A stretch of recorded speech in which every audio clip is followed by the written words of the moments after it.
Mesdames, Messieurs, bonjour. Bonjour à vous, chers frères. Je suis Élisée Onta, analyste financier, économiste.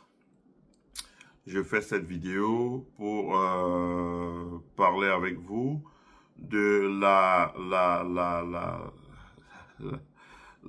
réflexion sur le désenclavement de la région de l'Ouest à travers la navigation fluviale. Voilà, le désenclavement de la région de l'Ouest à travers la navigation fluviale. La réflexion, la répétition étant la mère de la mémoire.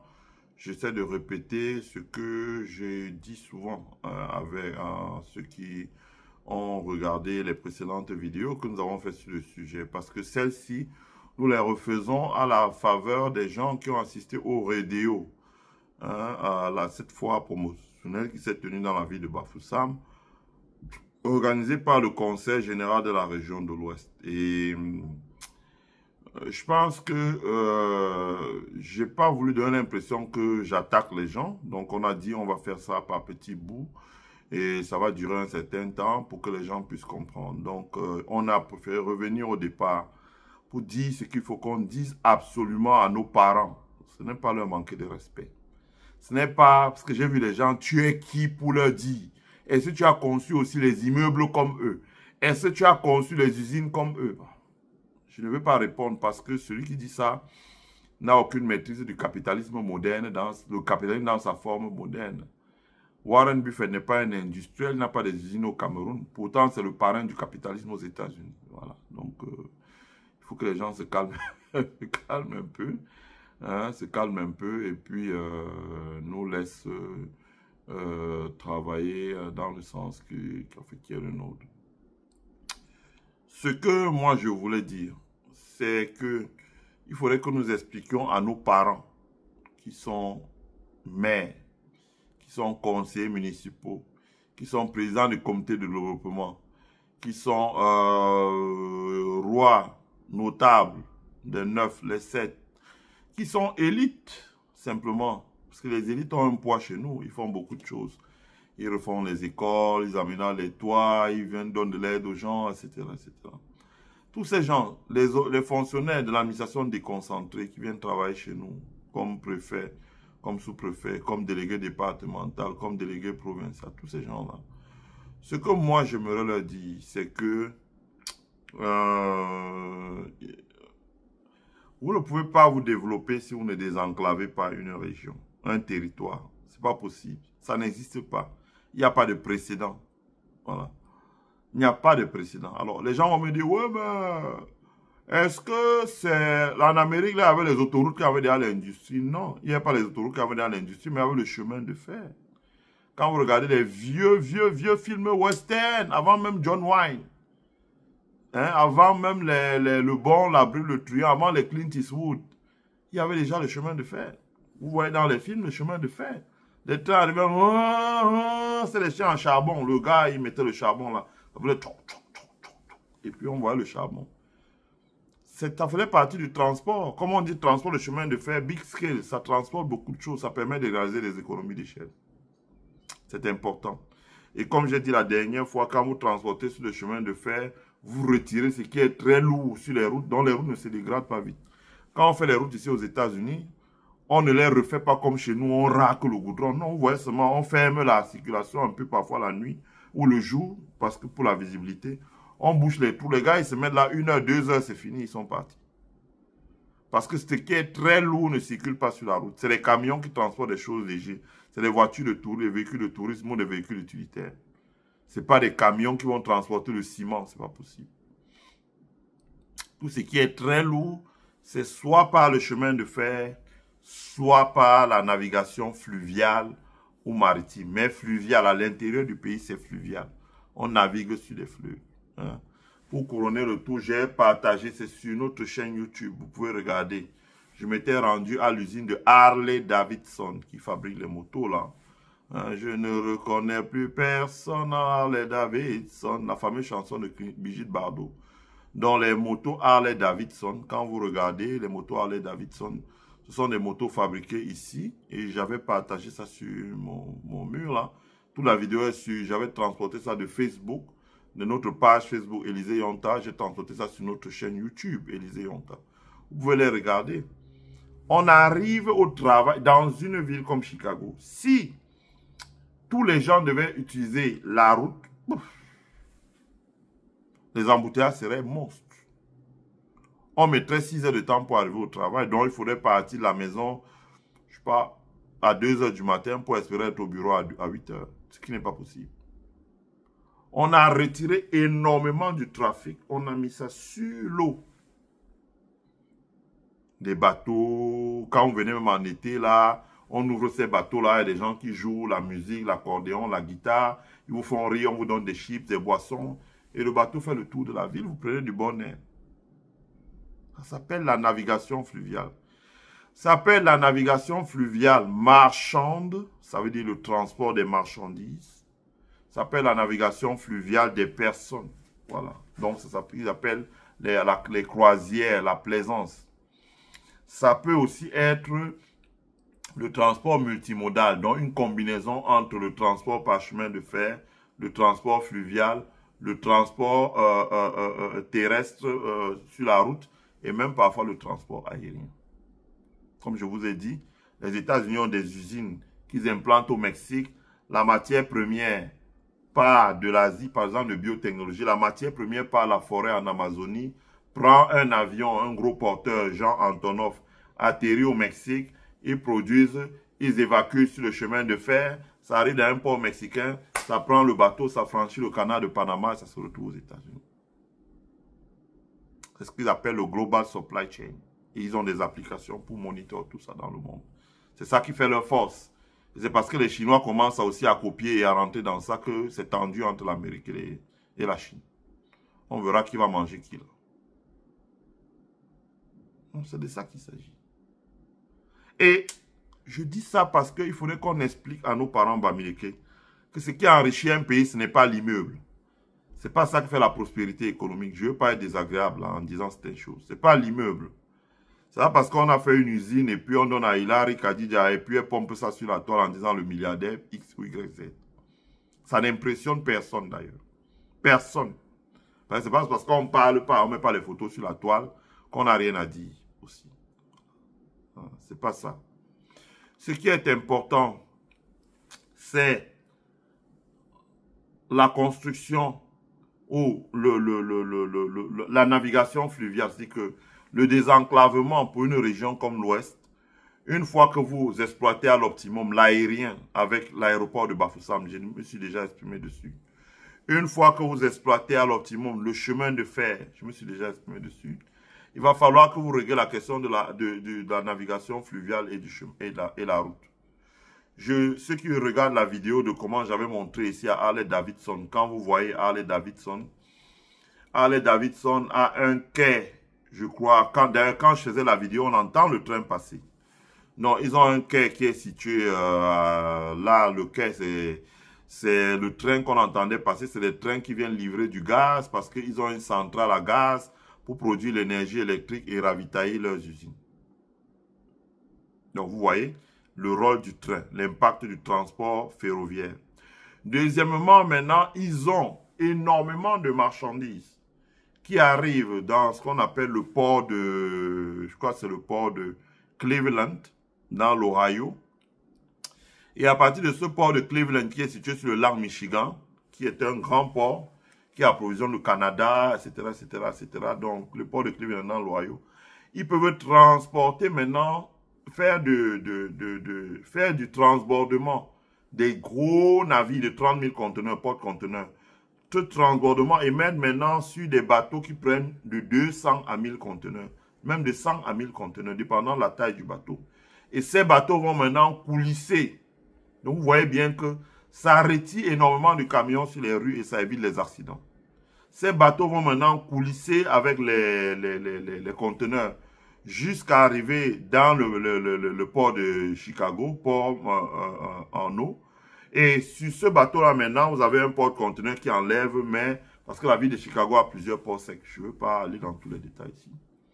A plusieurs ports secs. Sur ma chaîne YouTube, vous pouvez encore voir la vidéo de l'entrée d'un port sec que j'avais filmé parce que vous avez des gens comme les Zébazés qui, au lieu de dire « je ne connais pas, s'il te plaît, montre-moi », il passe le temps à t'insulter en disant que tu rencontres des bêtises, etc., etc., etc. Donc, je suis allé filmer, j'ai posté. Malheureusement, il n'a jamais dit merci.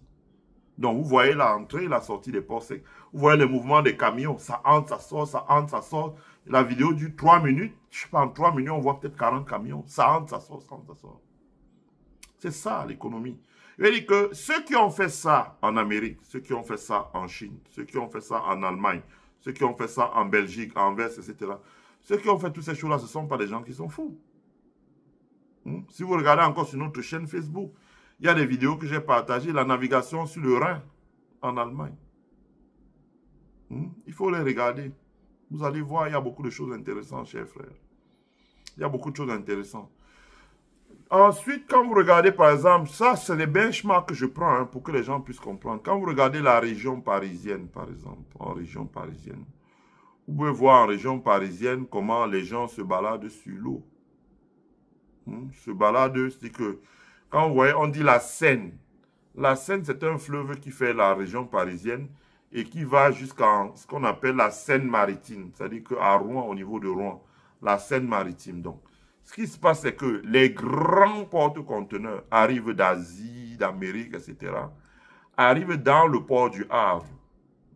Et quand ils arrivent dans le port du Havre, on transborde maintenant pour mettre sur des petits bateaux qui, à partir du port de Rouen, qui n'est pas très loin, ces petits bateaux-là arrivent jusqu'au port de Rouen et ils prennent l'embranchement, ils remontent la Seine avec 100, 200 conteneurs pour arriver jusque dans les ports qui sont situés en région parisienne, les ports de Agnières, Gennevilliers, les ports de la ville où Dominique Strauss-Kahn était maire, là, j'ai oublié le nom.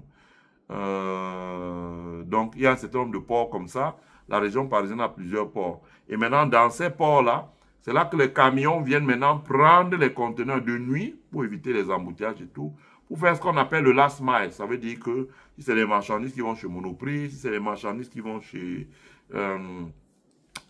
Super U, des marchandises qui vont chez Leclerc, le camion vient retirer pour aller déposer ça de nuit. Ça lui prend 1, 2, 3 heures maximum. C'est pour ça qu'on parle du last mile. Et vous voyez, ça fait que vous avez moins d'accidents sur les routes. Les routes se dégradent peu. Vous n'avez pas beaucoup de camions, les émissions de CO2, etc., etc. Alors, les élites de l'Ouest, si nous voulons construire un Ouest qui soit compétitif, qui permet d'accueillir des projets qui soient compétitifs, il va bien falloir qu'à un moment ou à un autre, nous sortons de ce que nous avons fait jusqu'à présent. C'est bien de dire, bon, quand je vois le président du Conseil général, M. Foucault, oh, il faut 6 000 milliards, ça c'est... Je ne veux pas être méchant, je ne veux pas être désagréable. Mais il y a un préalable, monsieur le président du Conseil général. Si vous croyez que les 6 milliards vont tomber de terre, là, oh, il faut faire le PPP, oh, encore que le type du PPP, quand il arrive, il a des critères sur lesquels il évalue. Moi, je peux vous donner moi un projet. Je vais vous dire si le projet est faisable en PPP ou pas. Je vais vous montrer là. Je ne veux pas dire ça dans la vidéo. Vous me payez mes honoraires, je vais vous montrer là. Vous allez voir que personne ne va s'intéresser à ça. Donc, c'est parler pour parler. En revanche, la navigation fluviale, il faut qu'on le dise à nos frères. Sur le fleuve Mungo, vous prenez les cartes, tout aujourd'hui est sur Google Maps, Microsoft Edge, Maps, tout ça. Vous tapez, vous dites comment faire sur l'eau, on water, from Douala to Bafoussam. Vous allez voir, ça va vous sortir les rivières. La rivière existe. Ça remonte, ça remonte, ça remonte, ça remonte, ça remonte, ça remonte. Ce qu'il faut faire, c'est que le conseil régional de l'Ouest, le conseil régional du littoral s'asseye, crée une commission paritaire, travaille, ou bipartisane, comme on peut dire, travaille et dit, bon, voilà comment on fait. Parce que c'est le plus facile à faire, cette navigation fluviale. Il suffit d'avoir un bateau qu'on appelle un bateau, une drague, c'est un désensableur. Après, il faut avoir ce qu'on appelle un bateau patrouilleur, c'est le bateau qui trace les délimitations et met les balises, parce que quelqu'un navigue de nuit. S'il ne voit pas bien, il peut arriver là où ça tourne, il cogne le truc. Donc, quand il y a la balise, il voit à travers la balise. Et aujourd'hui, les balises ont évolué.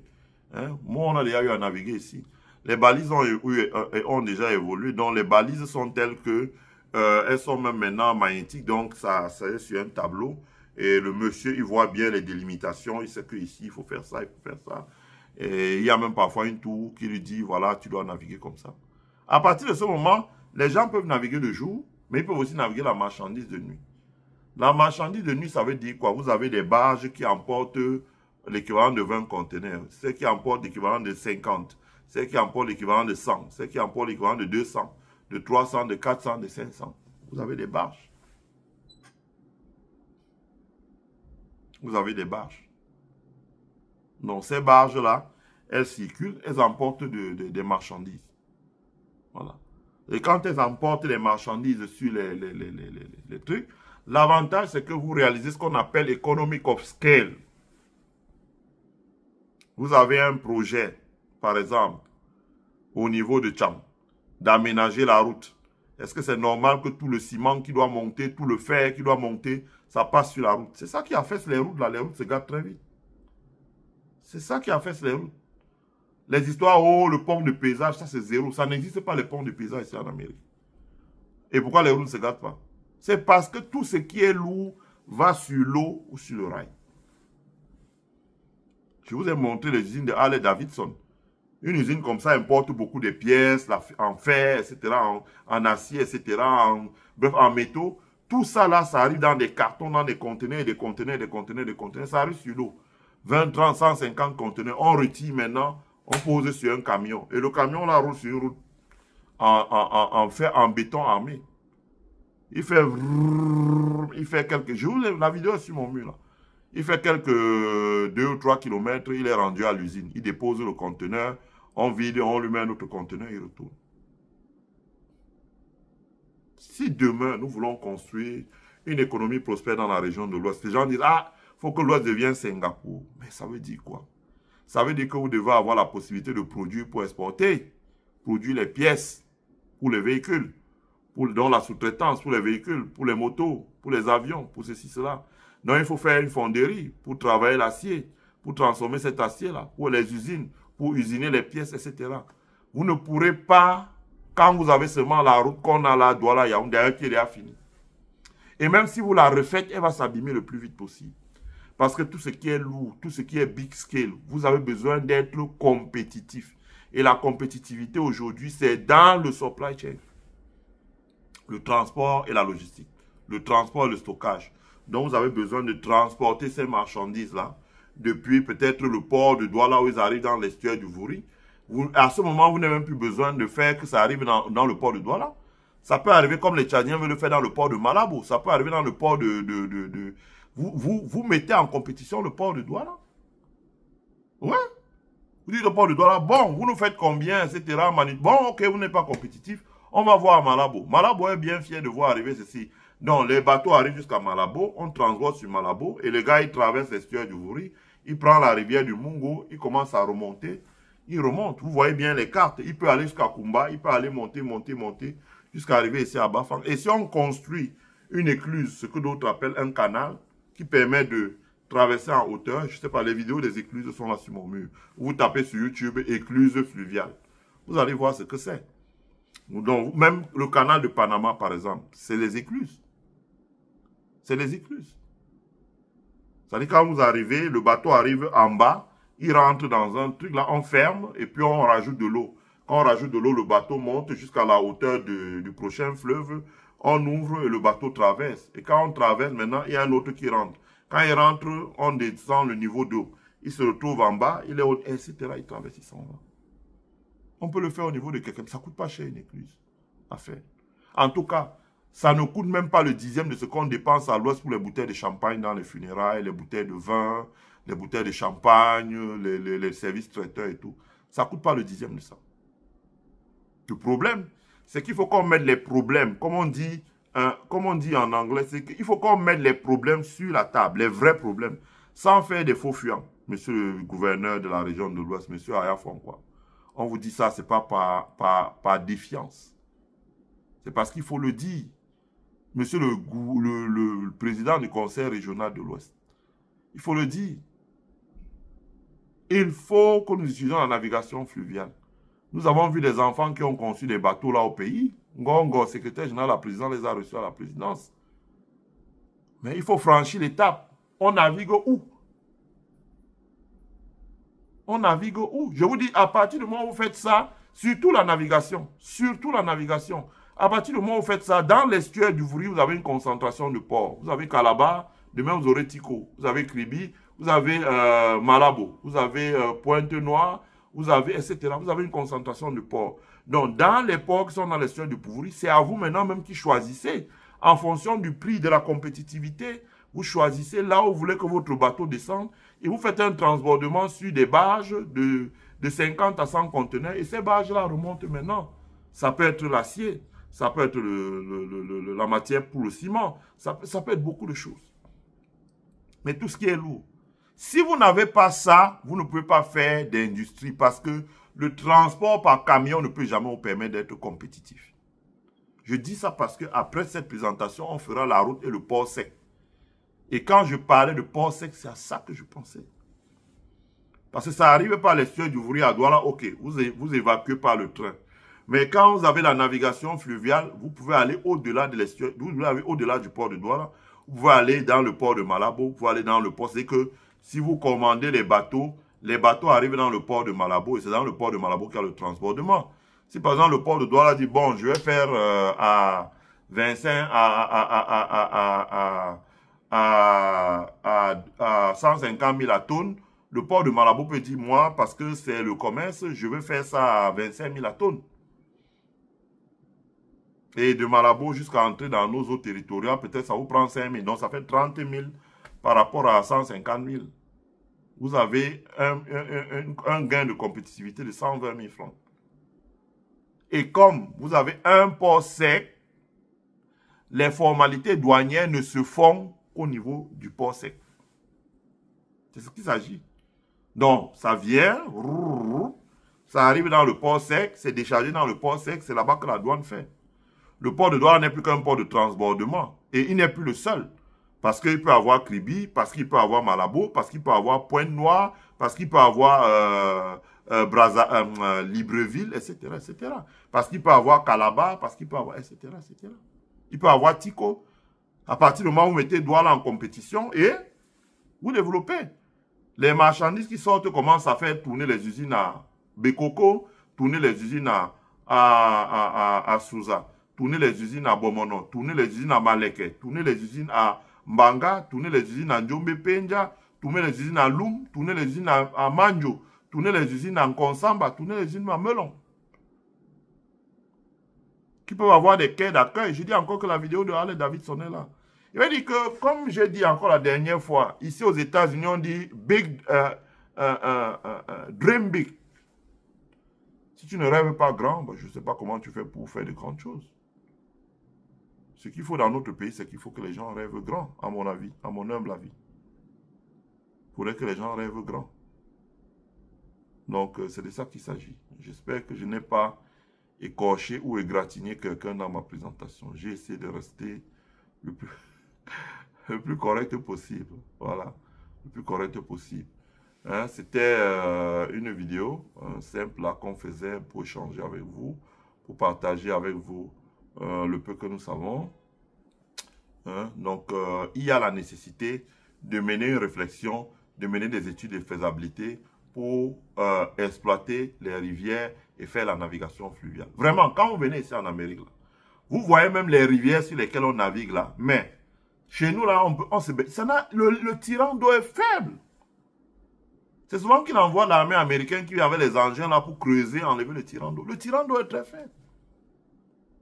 Tellement faible. Le tirant d'eau est tellement faible. Mais nous avons des grands cours d'eau, voilà, vraiment avec l'eau en abondance, etc., etc. Mais rien n'est fait là-dessus. Mieux, ces cours d'eau-là se meurent.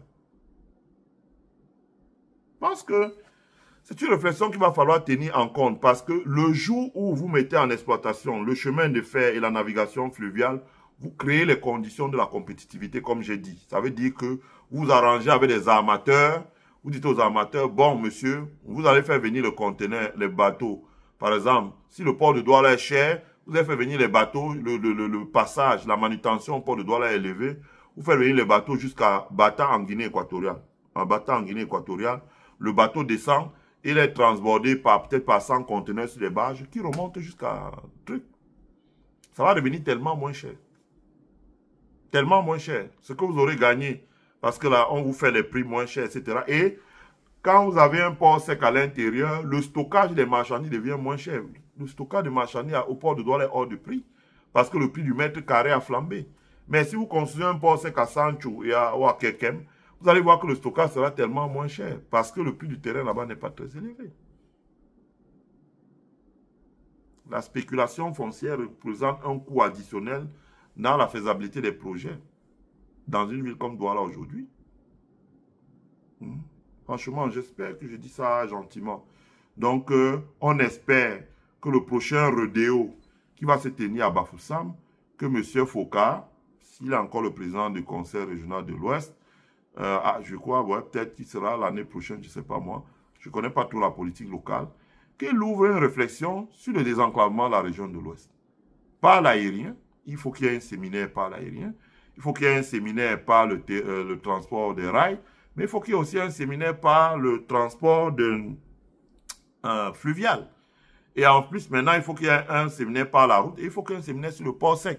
Ça se pose comme question. C'est une réflexion stratégique.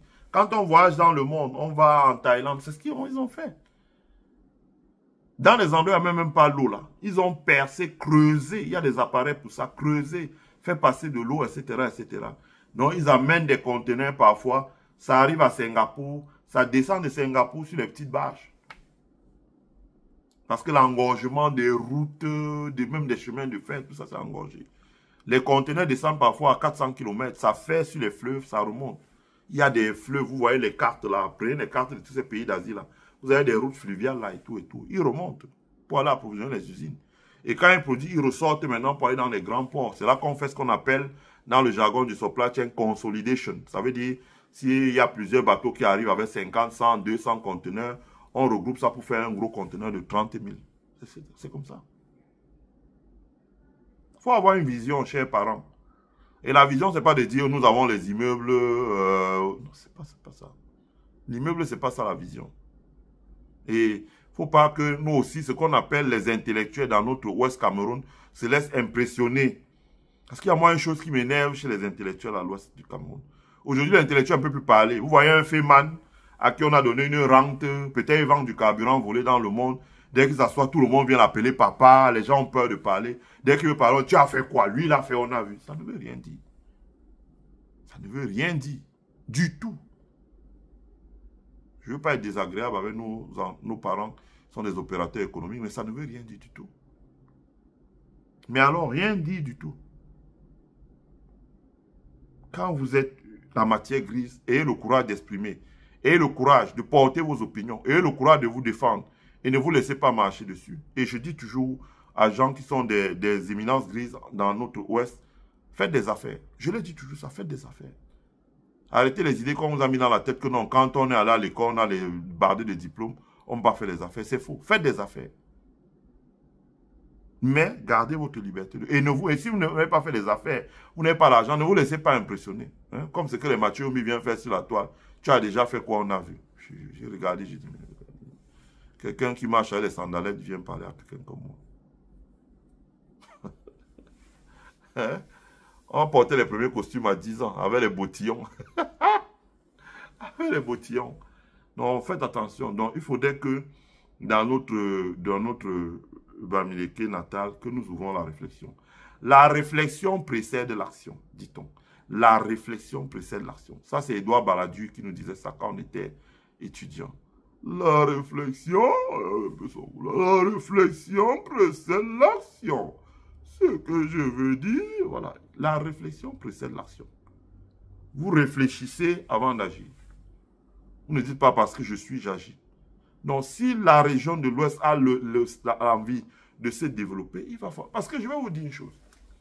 Toute la stigmatisation qu'on nous verse aujourd'hui comme des seaux de caca. Boum, boum, boum. Oh, allez chez vous. Oh, ceci. Les Lumbe parlent, tout ça, tout ça. Tout ça, c'est parce que l'Ouest, le niveau de développement est zéro. Quand ils vont là-bas, ils voient c'est le village, vous venez seulement enterrer les morts, vous partez. Donc, ils vous chient dessus. Mais le jour où le développement va commencer à se faire chez vous, vous allez voir, vous n'entendrez plus ça. Parce que ça devient risqué de dire ça. On dit, ah, tu as dit ça, bon, toi ou ta famille, tu ne pourras pas avoir des marchés là-bas. Il y a ce risque-là. Donc les gens vont commencer à suivre ce qu'ils disent, même dans les plateaux télé et tout, et tout, et tout. Même quand on va les envoyer, ils ne vont plus dire ça. Si je mens, regardez la vidéo que j'ai partagée sur ma page Facebook. D'un certain vendeur, entrepreneur, j'ai oublié le nom de sa société. Attendez, je vais vous dire ça rapidement. Donc, vous pouvez regarder même le nom de sa société. La vidéo, je l'ai prise sur la page de sa société. Vous allez voir, j'ai oublié le nom de sa société. Notre frère Vondola. Voilà, ça va être long. Hein? Attends, comment on poste tellement par jour? Attendez, je vais vous voir ça. Je vais vous dire. J'y suis presque. Comment il s'appelle? La nouvelle. Attendez, comment il s'appelle? Le frère. Voilà, attendez. Bon, attendez, ça c'est mon mot. J'y suis presque.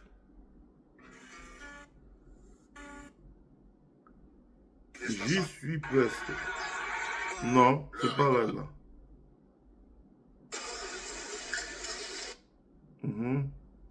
Attendez, ça vaut la peine. Vous allez écouter un peu cette vidéo-là. C'est très intéressant. Bonsoir à tous, mon nom c'est Boris Fredy Mvondo, je suis entrepreneur et cofondateur de l'entreprise Bioénergie, une entreprise qui fait essentiellement dans les énergies renouvelables, notamment la construction des centrales à biogaz, des faux septiques biophiles et l'installation des systèmes solaires photovoltaïques. Aujourd'hui, je suis venu finaliser une installation de biogaz à Bamenda. Comme vous pouvez le constater, je suis à Bamenda en ce moment. À My 90. À My 90, exactement, voilà. C'est ça, c'est comme ça qu'on appelle. Comme vous pouvez le constater, ce magnifique R+3. Alors, toute la matière fécale venant de ce magnifique R+3 va se séjourner à l'intérieur de ce biodigesteur. Alors, je ne cesserai de le présenter parce qu'il faudrait édifier les clients. Comme ici, à ce niveau, nous avons... Bon, je m'arrête là. Le frère Fredy Mvondo. Il a la société Bioénergie. Voilà, Bioénergie. Donc, il construit des biodigesteurs comme en Inde pour que vous puissiez transformer la matière fécale en gaz. On va y arriver. Je vais parler à notre président du conseil régional, M. Elef Foka, sans l'attaquer, au gouverneur Awafanko. Sans l'attaquer. Hein. Je suis très cool, relax. Demain, je suis à l'ouest, là, je viendrai, je vous dépose une bouteille de vin, on cause, on parle comme des gens, etc., etc. On est des adultes, hein. On n'est pas des enfants. On est des adultes. Vous avez vu vous-même. Le jeune là, qu'est-ce qu'il fait? Le discours tribal là, est-ce que vous pensez que ce jeune là, qui a gagné peut-être un marché là de 10 millions pour aller construire un biodigesteur, parce que c'est un grand building là, à Upstation à Bamenda. Donc il est en train de construire le biodigesteur, parce qu'avec le biodigesteur, tout ce qui est dans la fosse septique, vous n'avez plus à vidanger la fosse septique. Tout ce qui est dans la fosse septique va être consommé, transformé en méthane, et si vous regardez la vidéo est sur ma page, il transforme le méthane là, et le méthane là est transformé. Il met un tuyau, et le tuyau va permettre de filtrer le méthane, et le méthane va remonter dans les maisons. Les gens n'auront pas besoin d'acheter le gaz. Il montre même comment il met, le gaz va évoluer dans des bâches qu'il a mis, il enterre les bâches dans le sol. Chaque bâche, je crois il a dit c'est 5000 mètres cubes. Donc il est en train d'enterrer 2 dans le sol. Donc quand une se remplit, ça va sur l'autre. Il y aura en permanence du gaz pour approvisionner les ménages qui vont habiter là-dedans. Si c'est dans l'appartement meublé, quand vous venez, vous aurez à tout moment du gaz pour préparer, etc. Donc ça protège la nature. On ne coupe plus les arbres, on ne va pas transporter le gaz jusqu'à Douala et on ne pollue pas la nappe phréatique. Il y a une consommation. C'est ça. Le jour où vous commencez, on va arriver là. Je vais parler de ça. Ce que j'avais dit, que c'est bien, monsieur le président du conseil général, c'est bien, monsieur le gouverneur Awafonkwa, c'est bien, monsieur le président du conseil général, monsieur Elef Foka, de faire un salon à Bafoussam. Mais le salon doit déboucher sur des opportunités d'affaires. Et pour que cela débouche sur des opportunités d'affaires, il y a des choses que vous devez faire. Voyez-vous, on a décidé de partager ça avec vous. Sans demander d'argent, sans rien. On fait des présentations. On ne vous attaque pas, hein. On fait des présentations. Il va falloir que les prochains salons soient centrés sur des choses qui débouchent sur le truc. L'énergie. L'énergie. Le biodigesteur là, à Bamenda, c'est l'énergie. Et le gars qui pose le biodigesteur à Bamenda là, il est venu, Vendon là, il vient loin de Bolova. Quand vous avez regardé le nom de sa société là, il vient d'ailleurs. Vous pensez qu'il a le temps, comme Elimir Obedaye dans les médias, dit les bam, les queues. Il n'a pas ce temps. Et plus il y en aura des gens comme des Mondola qui vont commencer à gagner des marchés à l'ouest, plus ils vont taire leurs frères qui racontent des sonnettes en disant, oui, allez chez vous, les envahisseurs, vous ne verrez plus les histoires comme en Gomendjabou, on dit, bon, fermez vos boutiques, portez votre allez chez vous. Ça n'existera pas. Donc, il faut générer l'investissement. C'est le but de nos prochaines présentations. Donc, comme j'ai dit, on a encore une affaire sur la route, on a encore une affaire sur le port sec, et quand on aura fini ça, on parlera, on va commencer à parler maintenant d'investissement. Dans l'énergie, les salons qu'on doit faire. Faire une foire où le ministre Elanga vient regarder, admirer le Nkonchap, le Nkondre et les pommes pilées dans les Chafendish, c'est bien. Mais je ne sais pas ce que ça apporte comme opportunité d'affaires. Mais faire une foire sur les énergies renouvelables, où les gens viennent là pour regarder la construction des biodigesteurs, pour regarder les foyers améliorés, pour regarder les foyers qui peuvent fonctionner avec la récupération des hydrocarbures, etc., etc. Et quand vous avez réussi ça, vous commencez maintenant à planter les arbres, vous reconstituez la température, vous luttez contre le réchauffement climatique. Le climat devient un microclimat, tout le monde a envie de venir se reposer à l'ouest. C'est pas dur. C'est pas dur, chers parents. Mais ne soyez pas, il attaque les gens, non. On se calme. Permettez qu'on fasse des vidéos comme ça pour vous dire ça. Le monde a changé. Ça change très vite. Et nous, on est resté statique. On risque de se réveiller avec un coup de barre. Je m'arrête ici.